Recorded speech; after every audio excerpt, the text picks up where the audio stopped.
Oui, bonjour Henri. Bonjour Geoffroy. Le début de la compétition, il est à la hauteur de ce que vous espériez ou pas du tout?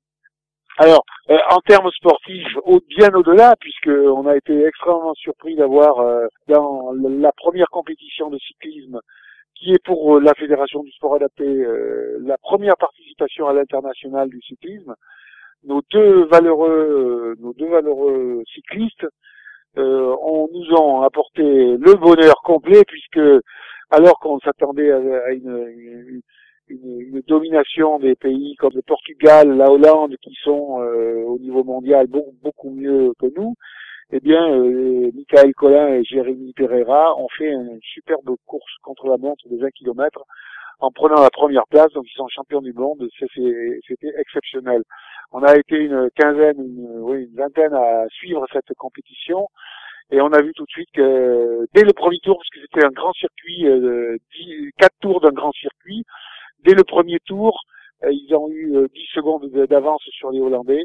Et ça, chaque tour, il y avait grignoté un tout petit peu. Et donc, ils ont gagné avec 20 secondes d'avance sur les Hollandais. Le coach des Hollandais, d'ailleurs, est venu féliciter tout de suite, très sportivement, il est venu féliciter nos sportifs et l'encadrement en disant qu'on avait fait une superbe course, qu'on avait des magnifiques coureurs. Voilà. Donc des jeunes coureurs formidables, ils ont fait un relais, ils faisaient des relais impeccables, ils étaient en ligne, ils avaient une superbe tenue sur le vélo. Enfin voilà, on a été estomaqués.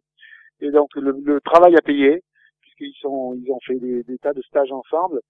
Et j'espère que ça préjuge d'un développement du cyclisme au sport adapté, parce que c'est une très belle discipline. Le foot, ils ont joué contre le Japon, ils gagnent 4-2. Le basket, le premier match du tournoi, on bat l'Australie 78-43, dans une ambiance formidable. On avait même du personnel de l'hôtel qui était venu encourager nos basketteurs.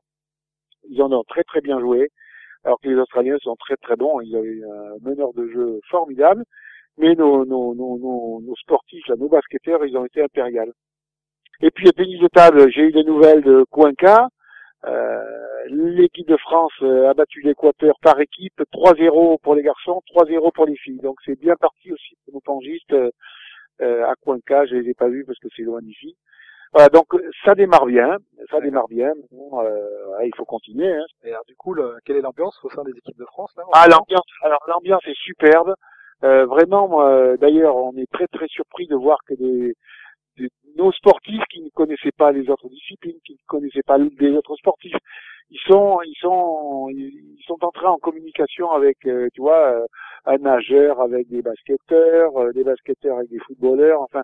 Et donc, il y a une très bonne ambiance qui s'établit ici à l'hôtel. On essaye de faire au mieux. On a une salle qui nous est dédiée, comme un Club France. Hier soir, on a fêté de manière solennelle nos titres de champion du monde en cyclisme.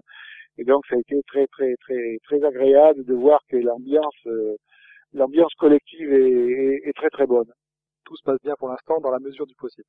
Alors, c'est vrai que il faut toujours faire appel à la direction de l'hôtel pour avoir un peu plus de rade, parce que les quantités sont assez limitées.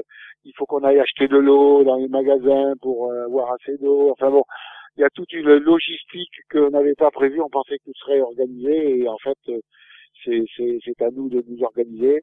Donc on est là à la recherche de solutions pour pallier la lessive, par exemple. Il faut faire laver le linge de tous les. Voilà, hier les basketteurs, ils ont amené par exemple 40 kilos de linge la laverie, $40 à payer. Enfin bon, donc tous les jours c'est ça, mais c'est la vie d'une délégation à l'étranger, dans une organisation un peu à la va-vite, quoi. C'est ça. D'accord. Il faut savoir que la cérémonie d'ouverture officiellement s'est déroulée à Guaranda, donc là où se trouve l'athlétisme, et l'aviron. On n'en a pas d'aviron, mais donc on a eu quelques photos et quelques retours. La cérémonie d'ouverture s'est très bien déroulée à Guaranda. Et il semble que la cérémonie de clôture se déroulera à Guayaquil, mais on n'a pas trop d'infos là-dessus. Équateur, il a très chaud, il fait 35 ou 36 degrés, on t'envoie beaucoup de chaleur. Je sais qu'en France, le temps a changé. Je te remercie beaucoup, Henri. Merci. Bonne journée à toi, salut. Au revoir, Geoffroy, au revoir. Take your mark.